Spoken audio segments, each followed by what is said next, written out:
Commander Jake Morrison stood in the observation deck of Earth's orbital defense station and watched the stars. His reflection stared back at him from the thick glass, showing a man of 42 years with tired blue eyes and a scar that ran down his left cheek. The scar was old now, a memory from a battle he tried not to think about, but tonight something told him that more battles were coming. The door behind him opened with a soft hiss. Lieutenant Kate Sullivan walked in, her boots clicking against the metal floor. She was young, only 29, but she had the sharp eyes of someone who had seen combat. She came from Mars Colony, one of humanity's first settlements beyond Earth. Mars colonists were tough people, and Kate was no exception. Commander Morrison turned to face her. She held a datapad in her hands, and her expression was serious. That meant bad news. Good news never required that kind of face. Kate spoke without waiting for him to ask. The Galactic Council sent a message. An alien species called the Alari needs help. They are under attack by something called the Krell Dominion. The Krell have already destroyed 3 of their colony worlds. The Alari say millions are dead or enslaved. Morrison took the datapad from her and read through the report. The Alari were a peaceful species, telepathic beings who had never known real war. Their entire civilization was built on cooperation and understanding. They had no weapons, no military, no way to defend themselves. The Krell, on the other hand, were the opposite. They were reptilian warriors who conquered everything in their path. They believed the galaxy belonged to them and everyone else was just in the way. Morrison looked up from the pad. Where is their ambassador now? Kate pointed toward the docking bay. He arrived an hour ago. His name is Velrin. He is waiting in conference room 3. The poor thing looks terrified. Morrison nodded and handed the pad back to her. Tell the command staff to meet me there in 10 minutes. I want everyone present for this. Kate saluted and left the observation deck. Morrison stayed for a moment longer, staring out at the stars. Earth had been part of the galactic community for only 50 years. In that time, humanity had earned a reputation. Other species called them Deathworlders. Earth was a brutal planet compared to most worlds in the galaxy. High gravity, violent weather, dangerous predators, and countless ways to die. The humans who survived there were stronger, faster, and more aggressive than most aliens could imagine. Other species feared them. Some respected them. None wanted to fight them. Morrison left the observation deck and made his way through the station. Crew members saluted as he passed. The defense station was massive, a floating city in orbit around Earth. It housed thousands of personnel and served as the headquarters for the Earth Defense Force. The EDF was humanity's military arm, a volunteer organization made up of men and women who believed in protecting their homeworld and its allies. When Morrison reached conference room 3, the door slid open automatically. Inside, Ambassador Velrin sat at the long table. He was not what Morrison expected. Velrin was slender and fragile-looking, with pale blue skin that seemed almost translucent. His eyes were large and violet, filled with an emotion that Morrison recognized immediately. Fear. Not fear for himself, but fear for his people. Morrison walked in and extended his hand. The gesture seemed to confuse Velrin for a moment, but then he understood and placed his own hand in Morrison's. His grip was weak, delicate. Morrison sat down across from him. Ambassador Velrin, I am Commander Jake Morrison. I lead the Earth Defense Force fleet operations. Tell me everything. Velrin's voice was soft, almost musical. Commander Morrison, my people are dying. The Krell came to our worlds without warning. They destroyed our cities, killed our leaders, and took our children. We have no weapons, no way to fight back. We sent messages to the Galactic Council begging for help, but most species are too afraid of the Krell to act. They debate and discuss while my people suffer. Morrison leaned forward. Why come to Earth? Why ask us? Velrin looked down at his hands. Because you are the only ones who might actually do something. The other species talk about peace and diplomacy. But we have seen what happens to those who rely on words alone. The Krell do not negotiate. They conquer. We need someone who understands that. Someone who will fight. The door opened again and the rest of Morrison's command staff entered. Kate Sullivan came in first, followed by Chief Engineer Danny Cruz. Danny was a shorter man with dark hair and a constant smile that made him look younger than his 35 years. Behind him came Captain Lisa Harper, commander of the Helljumpers, humanity's elite ground combat unit. Lisa was tall and muscular with short blonde hair and eyes that never seemed to blink.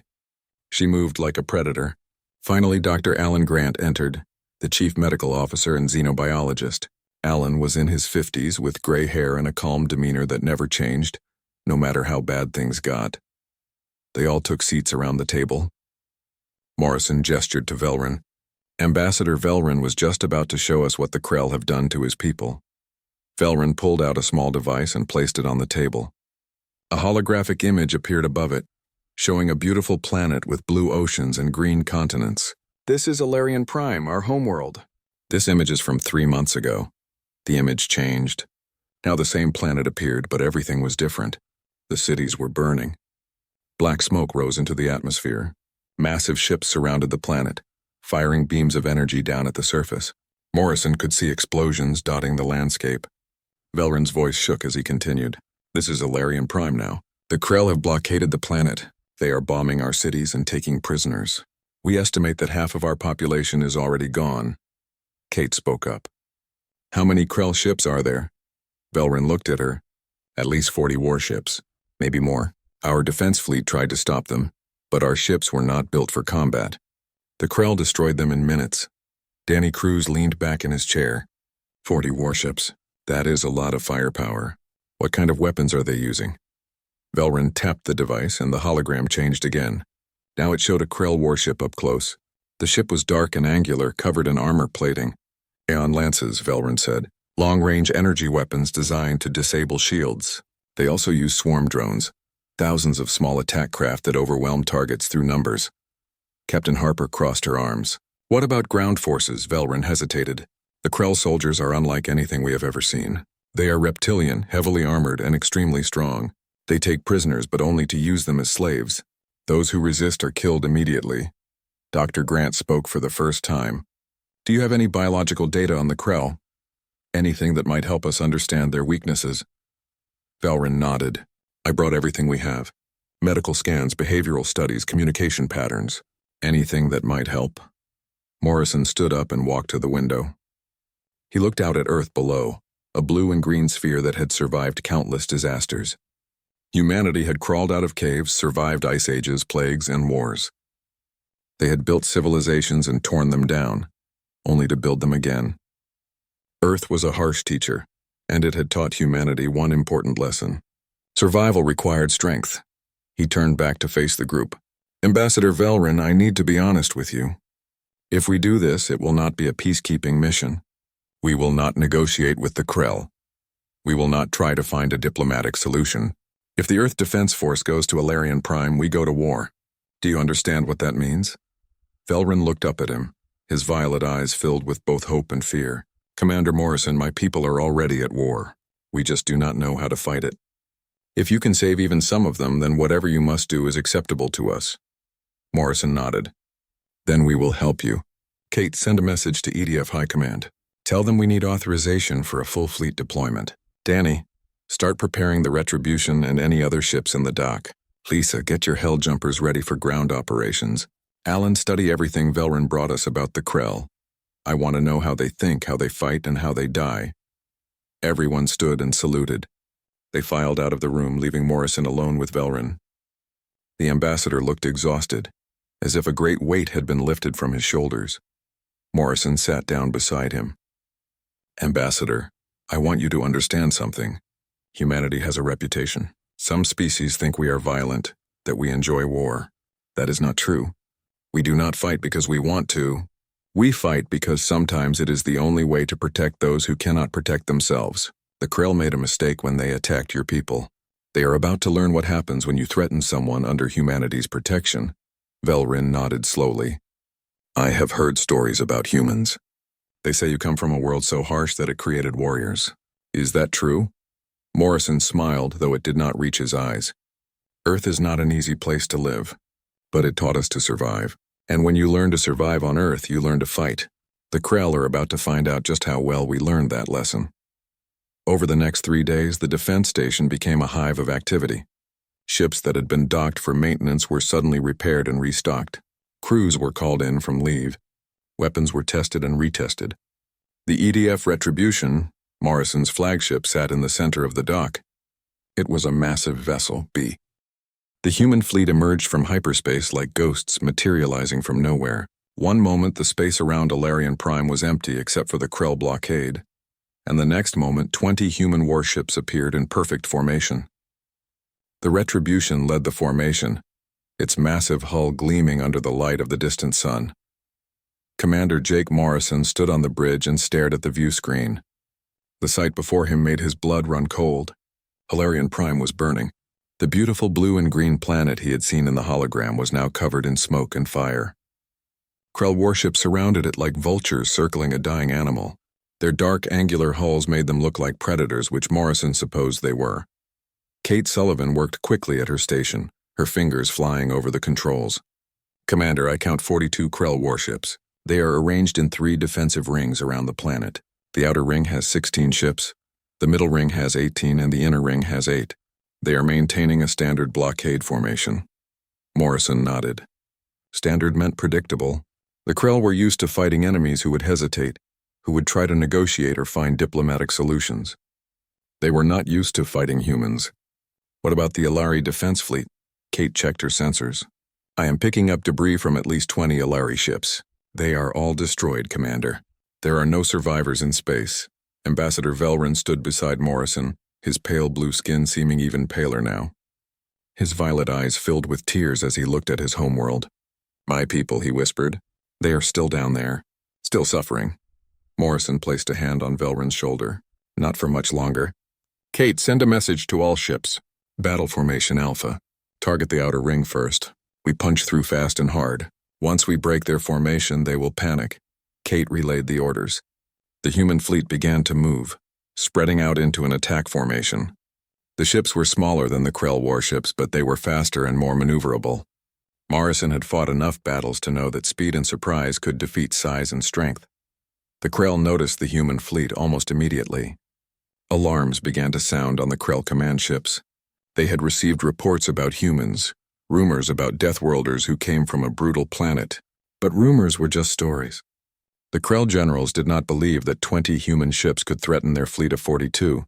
They were about to learn how wrong they were. Morrison gave the order. All ships open fire. The Retribution's plasma cannons lit up the darkness of space. Beams of superheated energy lanced out toward the Krell outer ring. The experimental cannons that Danny Cruz had installed worked even better than expected. The first beam struck a Krell cruiser directly in its center, melting through the armor plating like a hot knife through butter. The ship exploded in a brilliant flash of light.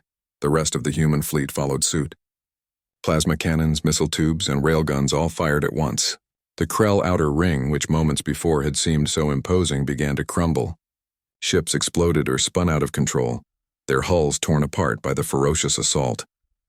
Kate watched her tactical display with satisfaction. "Outer ring is breaking formation. They are trying to regroup, but we are moving too fast. The middle ring is turning to engage us." Morrison smiled. It was not a kind smile. "Good.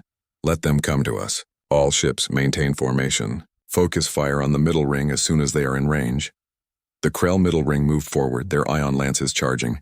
These weapons were designed to disable enemy shields, allowing the Krell to capture ships intact. But the human shields were different. They were adaptive, constantly shifting frequencies to counter incoming attacks. When the Krell fired their ion lances, the beams struck the human shields and dispersed harmlessly. The Krell commanders were confused. Their weapons should have worked. They always worked. But these humans had technology that the Krell had never encountered before. While they hesitated, trying to understand what was happening, the human fleet closed the distance. Morrison saw his opportunity. All ships full offensive.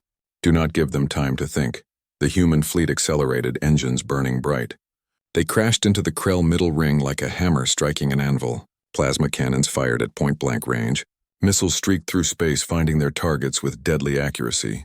The Krell ships, designed for long-range bombardment, were not prepared for close-quarters combat. They tried to retreat, but the human ships were everywhere, darting between them like sharks in water. In the engine room of the Retribution, Danny Cruz worked frantically to keep the ship operational. The Krell were finally landing some hits and the shields were taking damage. Danny rerouted power from non-essential systems, pushing everything he could into the shields and weapons. His team worked beside him, their hands moving with practiced efficiency. One of his engineers shouted that the port shield generator was overheating. Danny grabbed a wrench and ran to fix it himself. He was not going to let his ship fail, not now, not ever. On the bridge, Morrison watched as another Krell ship exploded. The middle ring was collapsing faster than the outer ring had. The Krell were brave warriors, but they had never faced an enemy like this. They were used to overwhelming their opponents with numbers and firepower. But the humans were faster, smarter, and more aggressive. For the first time in their history, the Krell were losing. Kate's voice cut through the chaos. "Commander, one of the Krell ships is trying to flee. It is breaking away from the inner ring and heading toward the jump point." Morrison's expression hardened. "Do not let it escape. Send 2 frigates to intercept. I want that ship disabled, not destroyed. We might be able to get intelligence from it." 2 human frigates peeled away from the main fleet and chased after the fleeing Krell ship. Their engines were faster, and they closed the distance quickly. Instead of firing their main weapons, they launched electromagnetic pulse missiles. The missiles struck the Krell ship and detonated, sending waves of electromagnetic energy through its systems. The ship's engines died, and it drifted in space helpless. Morrison opened a channel to Captain Lisa Harper. "Lisa, we have a disabled Krell ship. Take your hell jumpers and board it. I want prisoners and any data you can find." Lisa's voice came back immediately. "On our way, Commander. Hell jumpers, mount up." In the hangar bay of the Retribution, Captain Lisa Harper and her 200 hell jumpers rushed to their dropships. They wore power-assisted armor that made them look like walking tanks. Each suit was equipped with integrated weapons, life support systems, and enough firepower to take down a building. Lisa checked her rifle one last time and climbed into the lead dropship. Her team followed her without hesitation. They trusted her completely. The dropships launched from the Retribution and streaked toward the disabled Krell vessel. As they approached, Lisa studied the ship's layout on her helmet display. The Krell ship was massive, easily 3 times the size of a human cruiser. But size did not matter when your engines were dead and your shields were down. The dropships clamped onto the Krell ship's hull and began cutting through. Sparks flew as the plasma torches melted through the armor plating. Within seconds, the hull gave way, and the hell jumpers poured inside. The interior of the Krell ship was dark and oppressive. The walls were made of rough metal and the air smelled like sulfur. Lisa activated her helmet's light and scanned the corridor ahead. Movement. Contact front. Krell soldiers emerged from the shadows. They were massive creatures over 7 feet tall, with dark green scales and glowing amber eyes. They wore heavy armor and carried weapons that looked like oversized rifles. They roared and charged at the humans. Lisa did not hesitate. She raised her rifle and fired. The plasma round struck the lead Krell in the chest, punching through its armor. The creature fell, but more came behind it. The corridor erupted in gunfire. The hell jumpers moved with precision, covering each other and advancing steadily. The Krell were strong and fierce, but they had never fought enemies in powered armor before. Every time a Krell soldier tried to strike a human, the armor absorbed the impact. Every time a hell jumper fired, a Krell fell. Lisa led her team deeper into the ship. They encountered more resistance, but nothing they could not handle. Finally, they reached a large chamber filled with holding cells. Inside the cells were dozens of Alari prisoners. The prisoners looked terrified, their pale blue skin covered in bruises. When they saw the humans, they backed away, unsure if these new arrivals were friends or enemies. Lisa removed her helmet so they could see her face. "We are here to help. You are safe now." One of the prisoners, a young Alari female, stepped forward. She had large violet eyes and looked no older than 20 in human years. "Are you from Earth?" she asked quietly. Lisa nodded. "Yes. We came because your people asked for help." The young Alari's eyes filled with tears. "Thank you. My name is Liara. The Krell took us from our homes. They said we would be slaves forever." Lisa's jaw tightened. "Not anymore." She turned to her team. "Sergeant Kyle Bennett, escort these prisoners back to the Retribution. Keep them safe." Sergeant Kyle Bennett stepped forward. He was young, only 27, with short brown hair and kind eyes. He looked at the prisoners and offered a reassuring smile. "Come with me. We will get you out of here." Liara followed Kyle closely as he led the group back through the AEO. 3 days after the battle at Alarian Prime, Commander Jake Morrison stood in the medical bay of the Retribution and watched Dr. Alan Grant work. The doctor was examining one of the captured Krell soldiers. studying its biology with the fascination of a scientist who had found something new and interesting. The Krell prisoner was strapped to an examination table, its massive reptilian body covered in dark green scales. Its amber eyes watched Grant with hatred, but it could not move. Grant looked up from his work and smiled. "Commander, this is remarkable. The Krell communicate using pheromones, chemical signals released through glands in their skin. They can coordinate complex battle strategies without speaking a single word. It is actually quite elegant." Morrison raised an eyebrow. "Elegant. That is one way to describe it. Can we use this information against them?"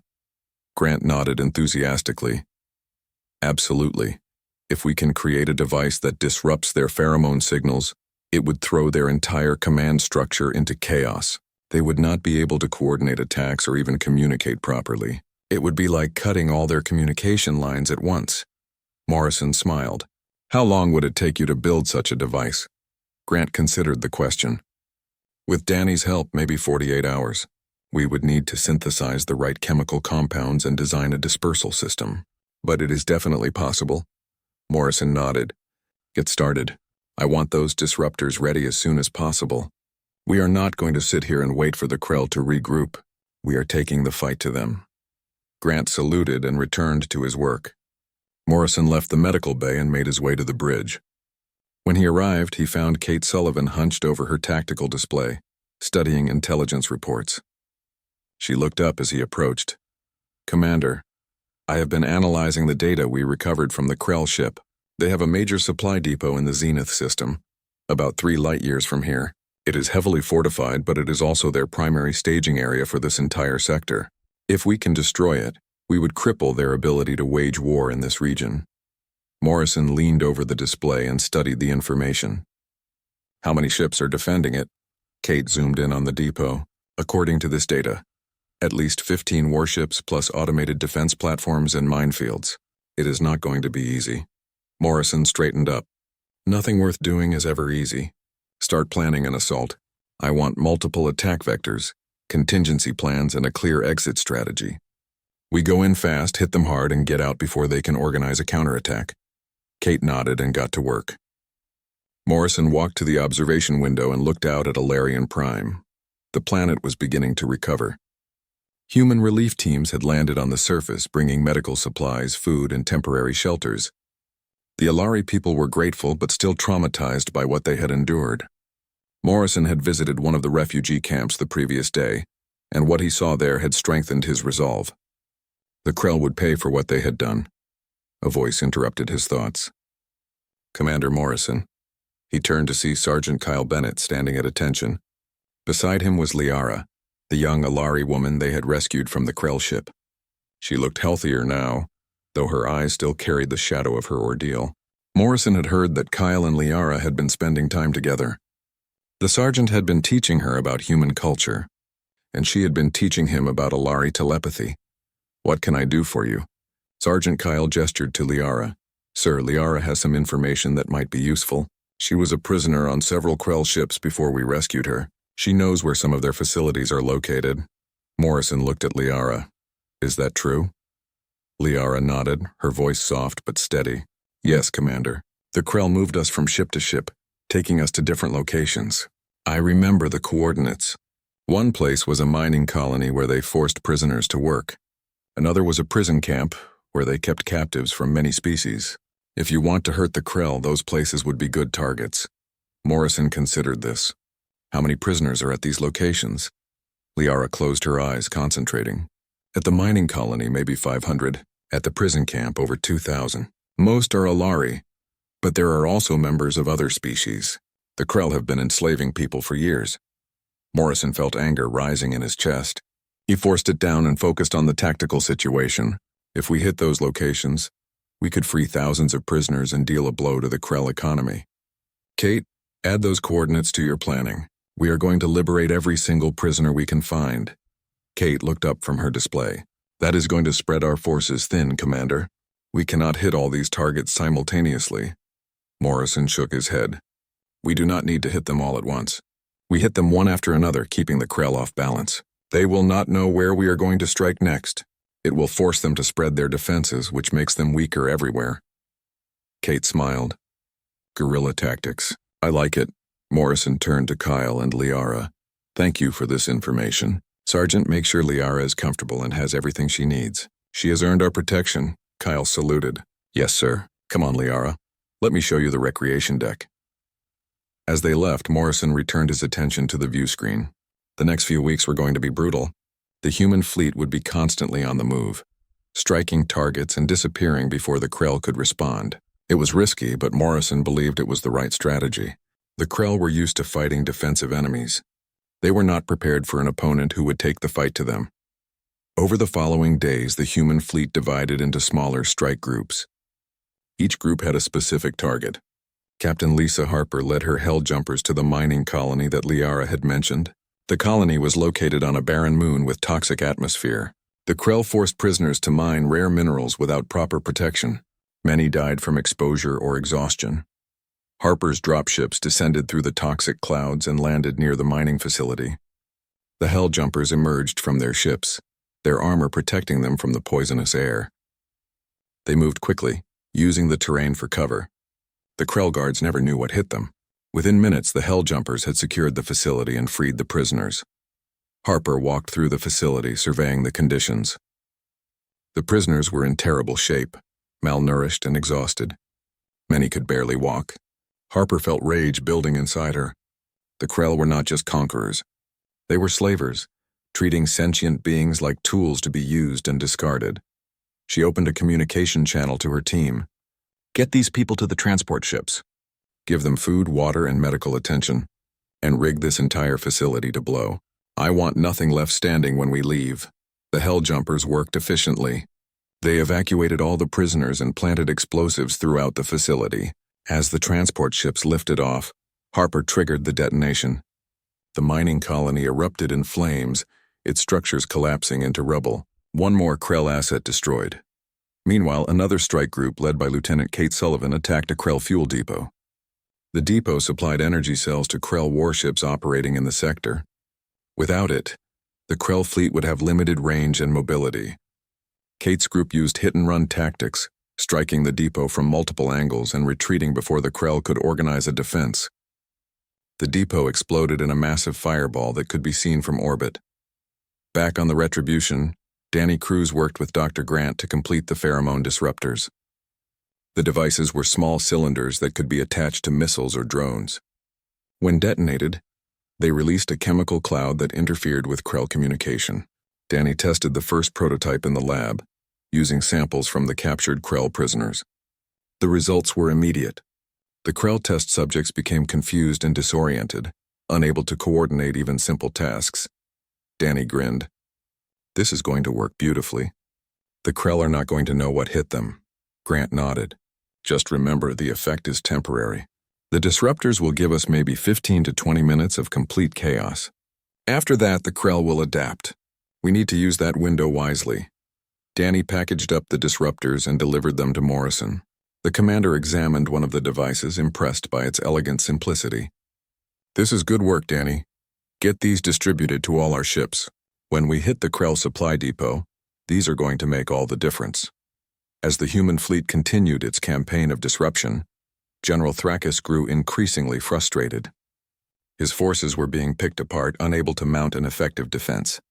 Every time he sent ships to protect one target, the humans struck somewhere else. His subordinates whispered that the humans were ghosts, appearing and disappearing at will. Thrakis refused to believe it.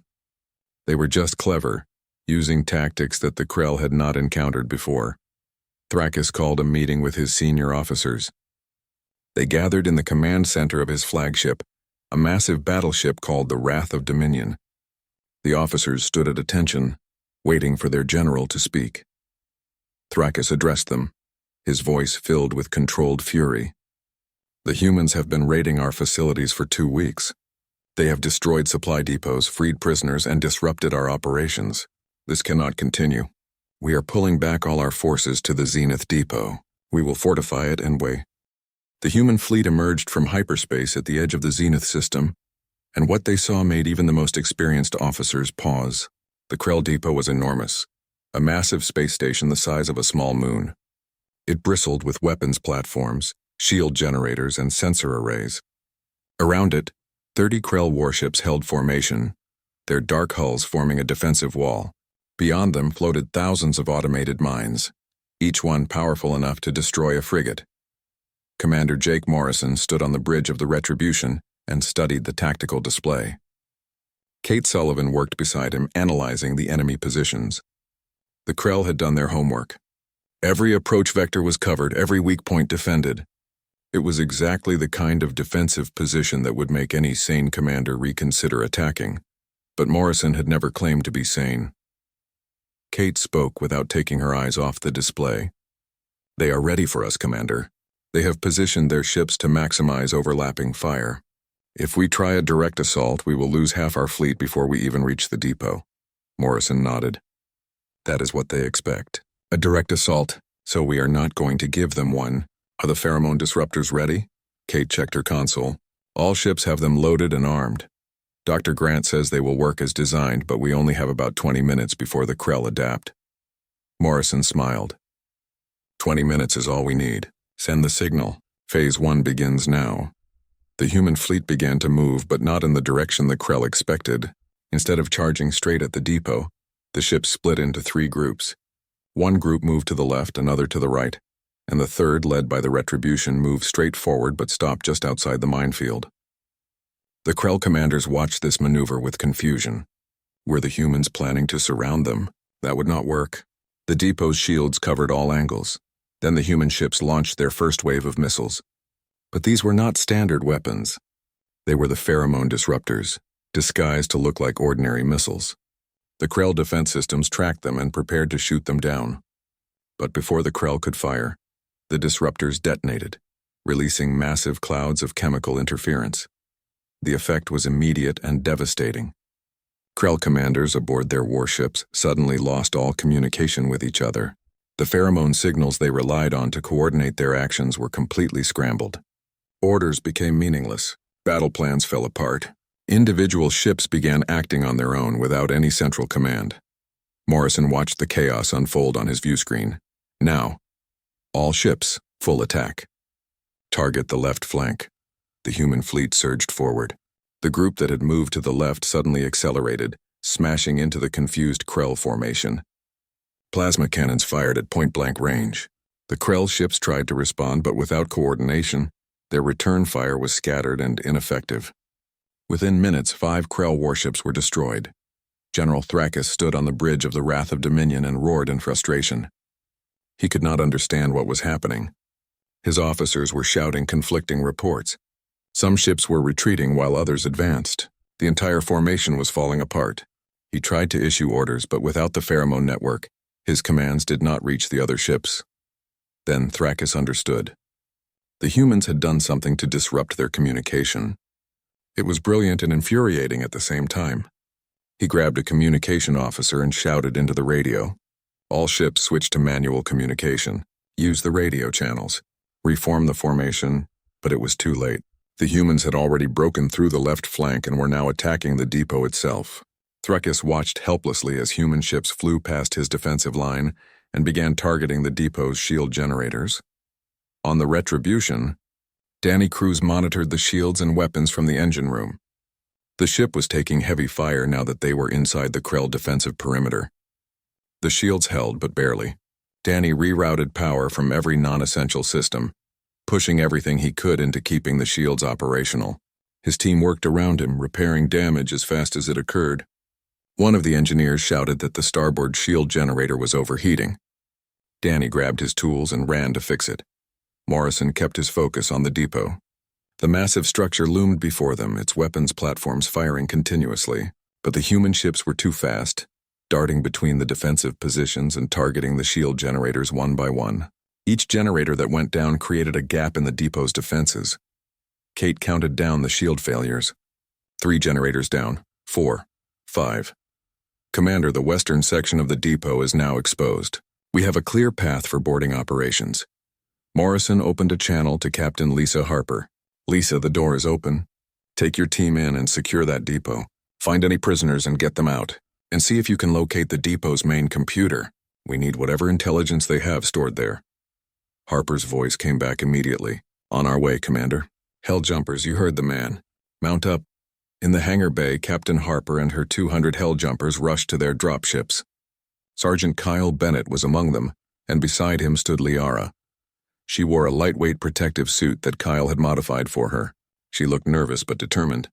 Kyle checked his rifle one last time and looked at her. "You do not have to do this, you know. You can stay here where it is safe." Liara shook her head. "My people need to see that we are not helpless. We can fight back." "I need to do this," Kyle nodded. "Then stay close to me. If things get bad, we retreat immediately." "Deal." "Deal," Liara said quietly. The dropships launched and streaked toward the depot. They flew through a storm of defensive fire, but the human pilots were skilled. They weaved between the weapons platforms and deposited the Helljumpers on the depot's outer hull. Harper led the first wave, cutting through the armored plating with plasma torches.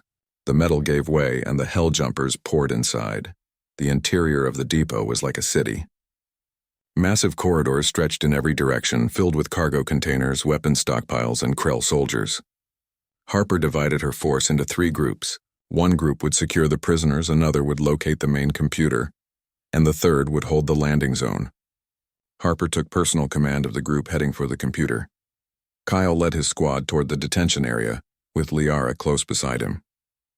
They encountered Krell guards almost immediately. The guards were massive and heavily armed, but they were still disoriented from the pheromone disruption. Kyle and his squad took them down with practiced efficiency.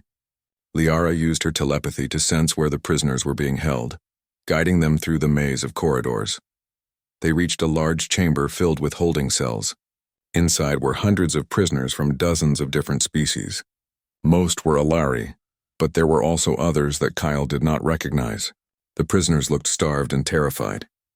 When they saw the humans, some backed away in fear, while others pressed against the bars, hoping for rescue. Liara stepped forward and spoke in her own language, using her telepathy to project calm and reassurance. The prisoners began to relax. Kyle's squad worked quickly, overriding the cell locks and freeing everyone. One of Kyle's Marines called for transport ships to evacuate the prisoners. Meanwhile, Captain Harper and her group fought their way deeper into the depot. The Krell resistance was fierce. These were not the confused soldiers from earlier.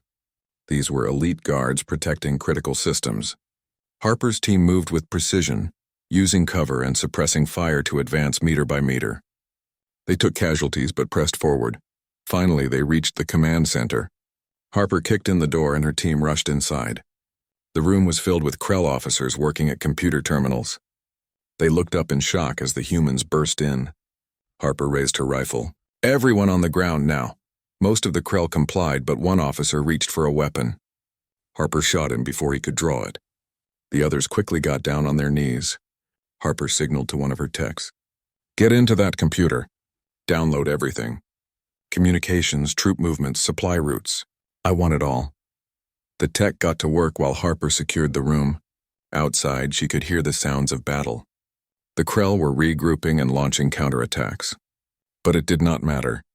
The Helljumpers had accomplished their mission. On the bridge of the Retribution, Morrison watched the tactical display.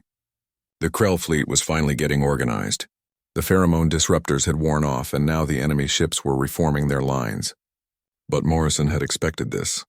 He had gotten what he needed. "Kate, signal all boarding teams to extract, and prepare to destroy the depot." Kate sent the orders.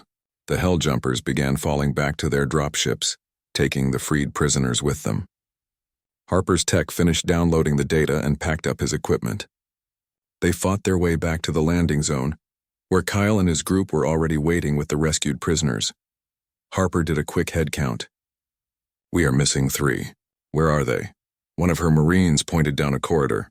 "They got cut off by a Krell counterattack. They are pinned down near the secondary cargo bay." Harper cursed. "Kyle, get these prisoners to the ships."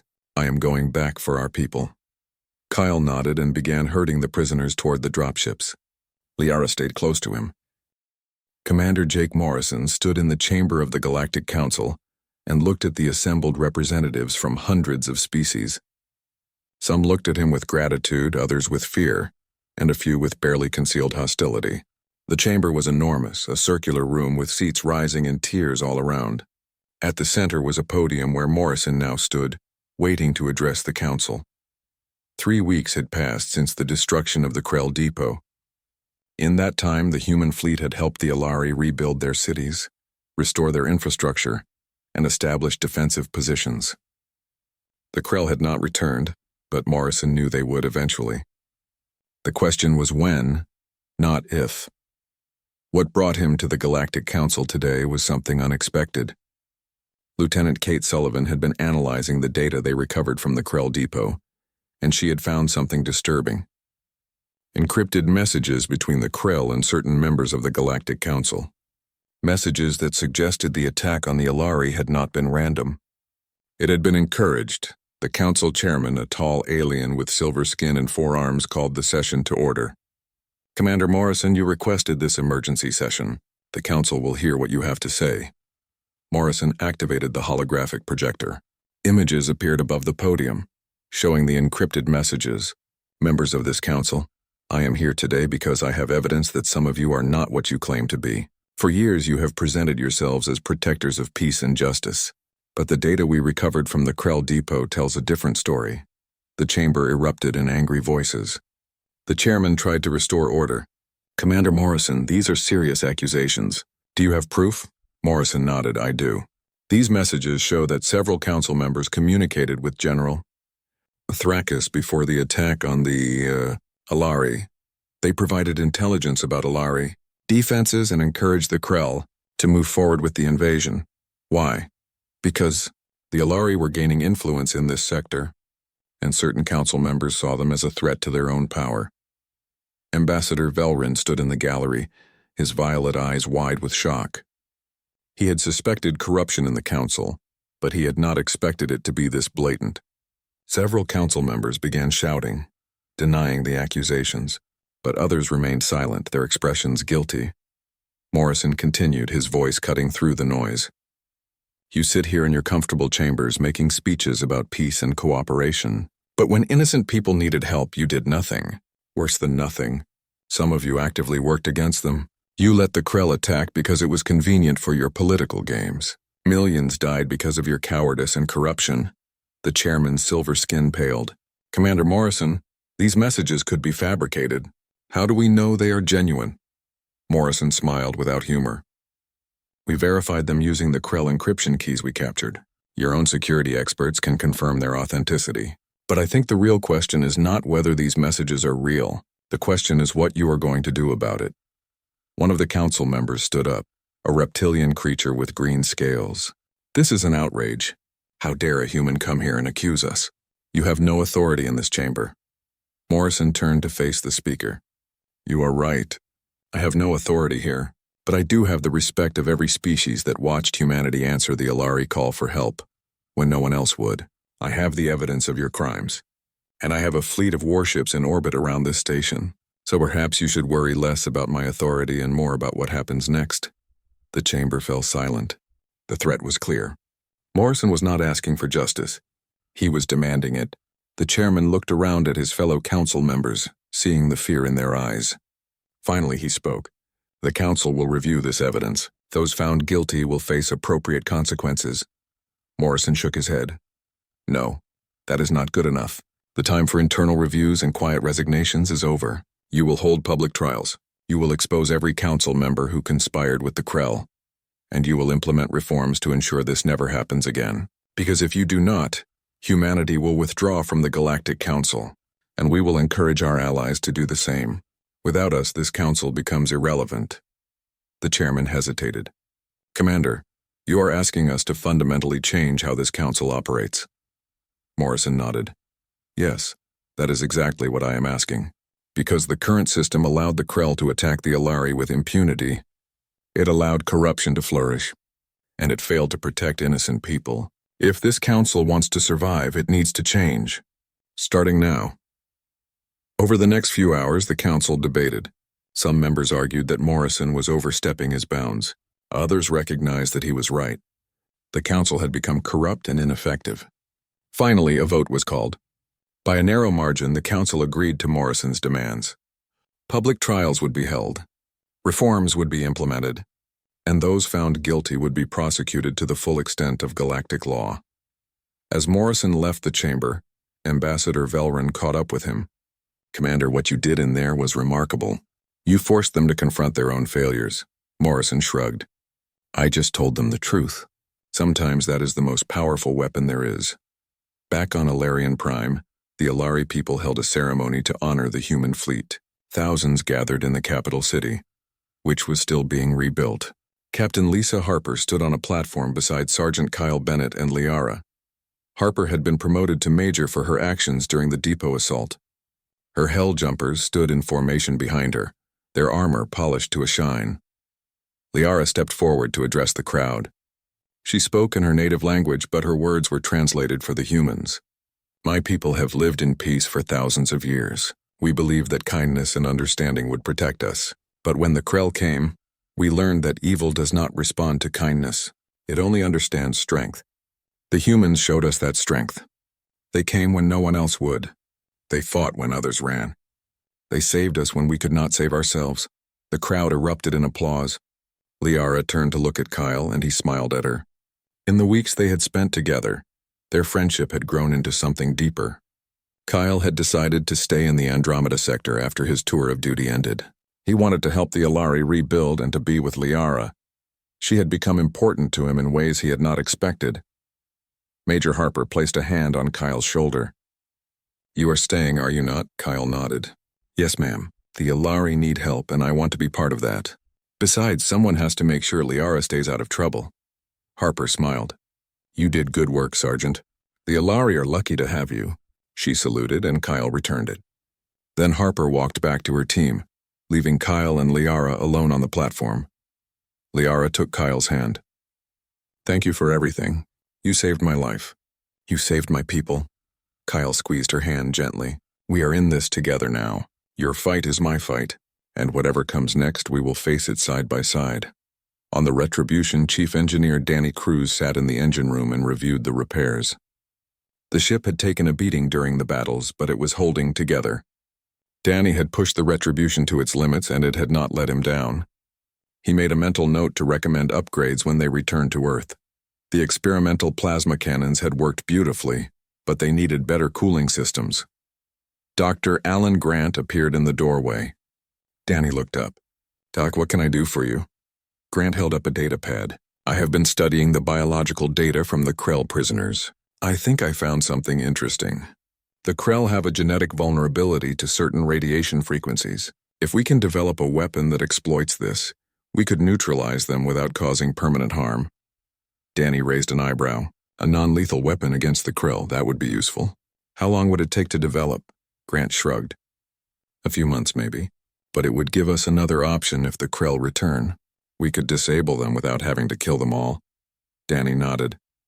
Let me know what you need. I will help you build it. The more tools we have in our arsenal, the better. In the command center of the Krell Dominion's capital world, General Thrakis stood before the Supreme Commander. The Supreme Commander was even larger than Thrakis, with black scales and eyes that glowed red. He listened in silence as Thrakis explained what had happened in the Andromeda sector. The Supreme Commander's voice was like grinding stone. You lost an entire fleet. You lost our primary depot, and you allowed the humans to rescue hundreds of prisoners. This is unacceptable, Thrakis bowed his head. Supreme Commander, the humans are unlike any enemy we have faced. They are faster, smarter, and more aggressive. They do not follow the rules of engagement. They attack without warning and retreat before we can respond. They disrupted our communication systems using technology we have never seen before. The Supreme Commander leaned forward.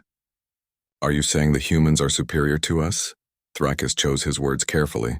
I am saying they are dangerous. They come from a world that made them into warriors. They do not fear death the way other species do. They fight with a ferocity that borders on madness. If we continue to underestimate them, we will lose more than just one sector. The Supreme Commander stood and walked to a window overlooking the Krell capital. The city stretched for miles, a T.